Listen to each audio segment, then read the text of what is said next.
Hello दोस्तों, welcome to GATE Academy and Advait education. जैसा कि आपको पता है कि गेट एकेडमी और अद्वैत एजुकेशन में ARTO की क्लासेस जो है 16 अप्रैल से क्या है स्टार्ट हो चुकी है।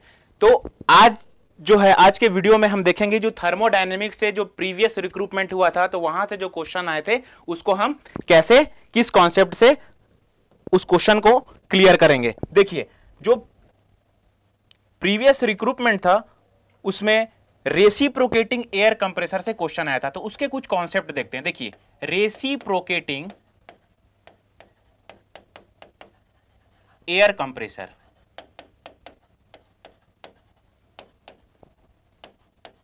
Reciprocating air compressor. सबसे पहले कंप्रेसर क्या होता है?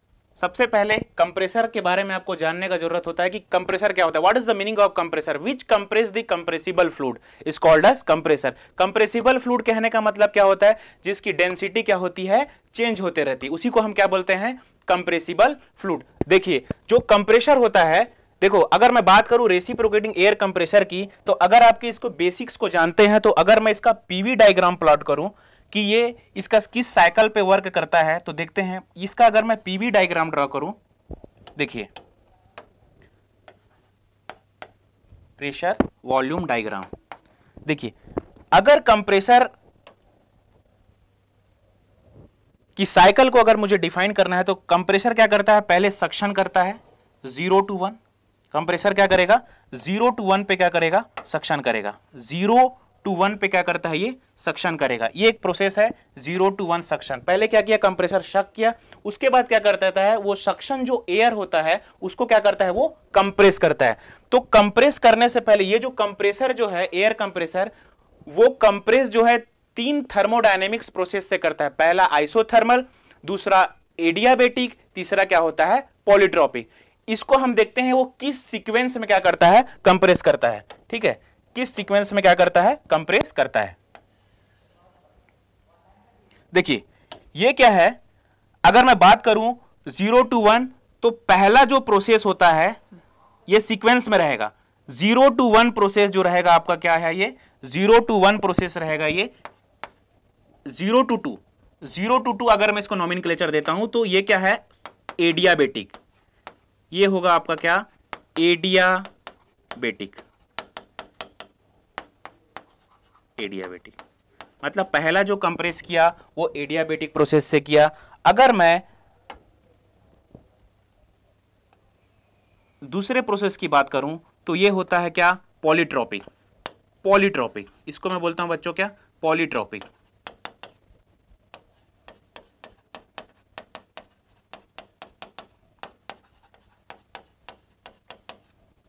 नाउ नेक्स्ट इज जो कंप्रेशन होगा वो होता है क्या, किससे, आइसोथर्मल प्रोसेस। आइसोथर्मल प्रोसेस ये होता है PV = C।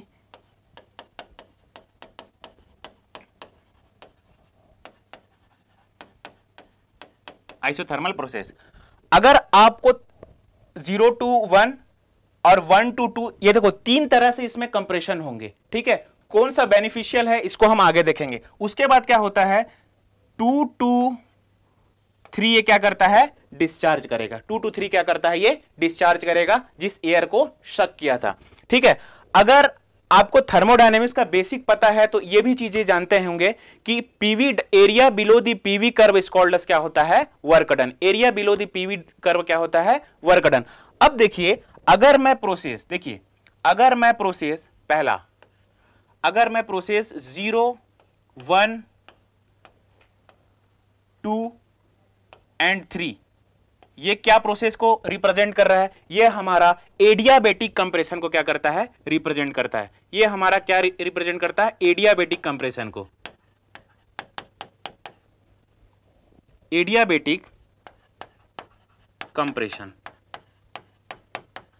देखिए, तो क्या अगर मैं इसका एरिया ड्रॉ करूं, अगर मैं इसका एरिया ड्रॉ करूं, तो कुछ इसका एरिया यहां से ऐसा होगा क्या, ये पूरा एरिया, ये पूरा एरिया, ये इसके लिए क्या होगा, वर्क डन। अब ध्यान से सुनिएगा, अगर मैं दूसरा कंप्रेशन प्रोसेस जो होगा वो क्या होगा 0 1 2 डैश और क्या हो जाएगा 3, ये क्या होगा मेरा, ये जो मेरा क्या हो जाएगा पॉलीट्रॉपिक कंप्रेशन, पॉलीट्रॉपिक कंप्रेशन, ये क्या होगा पॉलीट्रॉपिक कंप्रेशन। अगर मैं पॉलीट्रॉपिक कंप्रेशन का एरिया की बात करूं तो क्या इसका एरिया यहां से ये होगा क्या, ये पूरा एरिया, ये पूरा एरिया, ये एरिया, ये एरिया, ये हो गया क्या मेरा पॉलीट्रॉपिक कंप्रेशन। जो तीसरा कंप्रेशन प्रोसेस था उसको हमने देखा था क्या, थर्ड जो कंप्रेशन प्रोसेस था हमारा वो था 0 1 2 डबल डैश और ये 3, ये क्या था हमारा आइसोथर्मल कंप्रेशन, ये क्या था हमारा आइसोथर्मल कंप्रेशन, आइसोथर्मल कंप्रेशन। अब जब आइसोथर्मल कंप्रेशन की मैं एरिया की बात करूं तो क्या ये पूरा एरिया होगा क्या आइसोथर्मल कंप्रेशन का, ये वाला एरिया, ये यहां से यहां तक, ये आपका क्या होगा आइसोथर्मल कंप्रेशन का एरिया। ठीक है, अगर आप इनिशियल से फाइनल तक देखे होंगे तो अगर मैं एरिया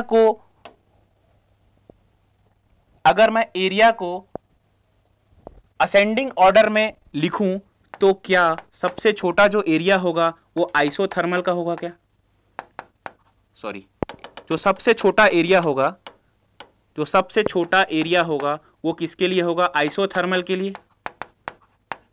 उसके बाद जो एरिया होगा वो पॉलीट्रॉपिक के लिए,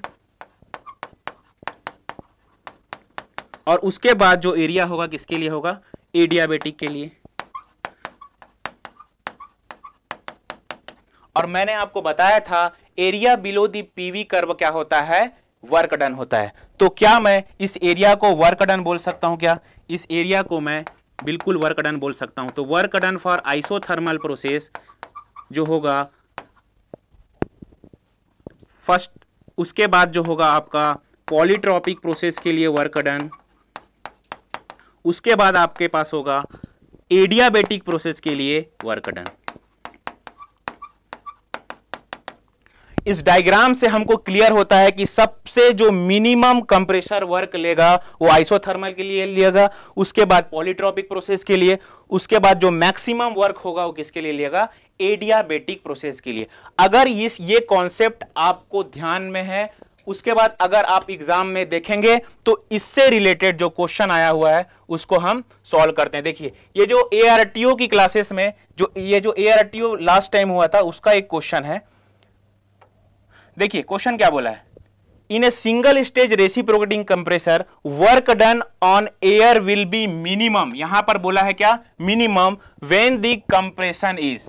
अब आप खुद सोचिए कि क्या पिछले कॉन्सेप्ट का क्वेश्चन नहीं था क्या, ये पिछले कॉन्सेप्ट का क्वेश्चन में हम देखे थे कि जो वर्क डन था आइसोथर्मल के लिए सबसे कम था, उसके बाद पॉलीट्रॉपिक के लिए, उसके बाद हमारा जो मैक्सिमम वर्क डन हमको मिल रहा था किसके लिए एडियाबेटिक के लिए। तो इसमें मुझे अगर आंसर लगाने बोला जाए तो क्या A for Apple is A correct answer और नॉट आइसोथर्मल एप्पल, और हमको बाकी देखना भी नहीं है। मैक्सिमम वर्क एडियाबेटिक में मिलता है, पॉलीट्रॉपिक में उसके बाद, और मिनिमम जो होता है आइसोथर्मल में मिलता है। तो इसका जो आंसर होगा क्या A for Apple is the correct answer. तो इसी सब कॉन्सेप्ट के साथ ARTO की क्लासेस जो है क्रिस्टल क्लियर तरीके से गेट एकेडमी के लाइव ऐप पर चल रही है, तो जल्दी से जल्दी जाइए और इसका रजिस्ट्रेशन कराइए। Thank you very much.